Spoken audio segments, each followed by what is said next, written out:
সামনে যারা বিয়া কোনো অনুষ্ঠান আছে তারা অবশ্যই আমার পুরোটা ভিডিও দেখবেন, তাহলে আপনারা অবশ্যই উপকারে আসবো। আমি আমার বিয়ার প্রত্যেকটা শপিং আমরা ব্রাহ্মণবাড়িয়া থেকে করছি। অনেকে আমার বিয়ার শাড়ি, হলুদের শাড়ি কই থেকে নিয়েছে জানতে চাইছিলেন, তো এর লেগে আমি আজকে মার্কেটের ভিডিওটা নিয়ে এসে পড়ছি। হ্যালো এভরিওয়ান, আসসালামু আলাইকুম। আমি হইতেছি আপনারা সানায়া আফা from my page Sanaya blogs থেকে।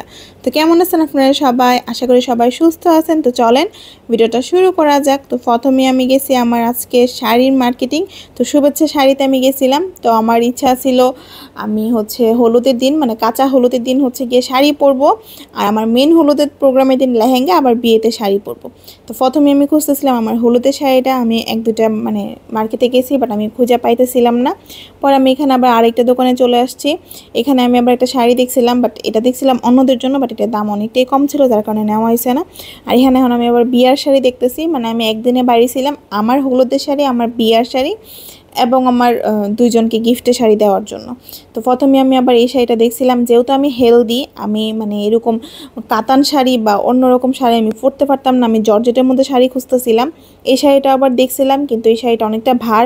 আমি এরকম একটা শাড়ি খুঁজতেছিলাম যে শাড়িটা আমি একবার না, আমি এর পরবর্তীতে আরও অনেকবারই পরতে পারবো। কারণ দেখা গেছে মানুষের বিয়ের সময় একটা শাড়ি কিনে এত দাম দিয়ে, কিন্তু শাড়িটার দ্বিতীয়বার কখনো পরতে পারে না। তো পরবর্তীতে অনেক জায়গায় ঘুরে ফেরার পর চলে গেছি বস্ত্রবিতানে। আর বস্ত্রবিতানে গিয়ে আমি আমার পছন্দের অনেকগুলো শাড়ি পেয়ে গেছিলাম। যেটাই দেখতেছিলাম মাশাআল্লাহ ওইটাই অনেক সুন্দর লাগতেছিল। আর আমি কিন্তু আমার বিয়ার A to Z সব কিছু আমরা ব্রাহ্মণবাড়িয়া থেকে করছি, কারণ এর আগের বার আমার ভাইয়ের বিয়ার শপিং সব ঢাকা থেকে করছি। কিন্তু ভাবলাম যে সবাই সবসময় ঢাকা থেকে করে, কি লিগে আমরা ব্রাহ্মণবাড়িয়া থেকে সুন্দর সুন্দর জিনিস না, এর লেগে আমি আপনারা দেখাইতেছি যে আসলে আমরা ব্রাহ্মণবাড়িয়ার ভিতরে কিন্তু অনেক সুন্দর সুন্দর জিনিস আছে, ডিপেন্ড করে আপনার চয়েসের উপরে। অনেকে আমার বিয়ের শাড়িটা অনেকটা পছন্দ করছেন, আবার অনেকেই পছন্দ করছেন না। আমার বিয়ের শাড়িটা আমি আমার অনুযায়ী নিয়েছিলাম, যেটা আমি দ্বিতীয়বার পরতে পারি। আর যেহেতু আমি হেলদি, আমি এরকম এত ভারী কাপজাপ শাড়ি পছন্দ করি না। আর এটা ছিল আমার একটা শাড়ি সিম্পল পছন্দ হয়ে গেছিলো, এই শাড়িটা আমি নিয়ে নিয়েছিলাম। অনেকেই দাম জানতে চাইতে পারেন, আমার বিয়ের শাড়িটার দাম ছিল 11,500 টাকা।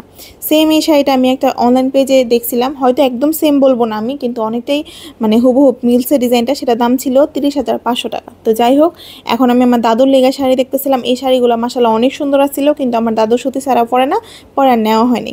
এখন দেখতেছি আমার ভাবির জন্য, আমার একটা বোনের জন্য হলুদের শাড়ি এবং আমার জন্য হলুদের শাড়ি। শাড়ি দেখতে দেখতে তো আমি টায়ার্ড হয়ে গেছি, পরে মাঝখানে একটু কফি খাইয়ে নিয়েছি। আর বস্ত্রবিতানের সব কালেকশনে আমার কাছে অনেক ভালো লাগতেছিল। তারপর আমরা এক কালারের মধ্যে একটা হলুদ কালার কাঞ্জিবরম শাড়ি নিয়ে নিছি, আর আমার ভাবির জন্য আরেকটা শাড়ি নিয়ে নিছি। আপনারা হয়তো ভিডিওতে দেখতেই পারছেন যে কার জন্য কোন শাড়িটা নেওয়া হয়েছে, তারপর আমি একটু পরে দেখাই দিই। এখন আমার শাড়ি নেওয়ার ফলে, কারণ আমি আমার কাঁচা হলুদের দিন অথবা গোসলের দিন আমি যে শাড়িটা পরবো এটা নিয়ে আমি অনেক টেনশন আসলাম। আর আমার ইচ্ছা ছিল কাঞ্জিবরম শাড়ি নিবার লেগে, কারণ কাঞ্জিবরম শাড়িগুলো আমার কাছে অনেক ভালো লাগে। কিন্তু কাঞ্জিবরম শাড়ির রেট 700 থেকে শুরু করে একদম অনেক হাই রেঞ্জ পর্যন্ত পাইবেন।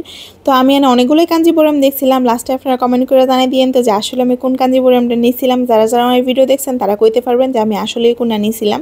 আর বিয়ার মার্কেটিং কিন্তু সত্যি কথা বলতে একদিনে করা যায় না, যার কারণে আমি এই শাড়িগুলো কিনতে প্রায় 2 থেকে 3 দিনের মতো গেছিলাম। কারণ অনেকগুলো দোকান ঘুরে ঘুরে আমি কনফিউজ হচ্ছিলাম যে আসলে আমি কোন শাড়িটা নিবো। তো আপনারা তো সবাই দেখে এলেছেন যে আমি কোন শাড়িটা নিয়েছিলাম। এত টায়ার্ডের পরে গেছিলাম খাওয়া দাওয়া করতে, সারাদিন কোনো খাওয়া দাওয়া করি নাই। ফিস্তাতে চলে গেছিলাম, স্নো ফিস্তা আমার বরাবরই অনেক পছন্দের একটা রেস্টুরেন্ট। তো খাওয়া দাওয়া করে অনেক টায়ার্ড আসছিলাম, একটু কফি খেলাম। আমি ডাইটে আসছিলাম, ওই দিন ফুল ডাইট ভাঙ করে ফেলছি। তো আমার ভিডিওগুলো আপনারা ভালো লাগলে অবশ্যই আমার পেজটার ফলোদের সাথে থাকবেন, আমার ভিডিওগুলো অবশ্যই শেয়ার করে দিবেন। সবাই ভালো থাকবেন, সুস্থ থাকবেন, আল্লাহ হাফেজ।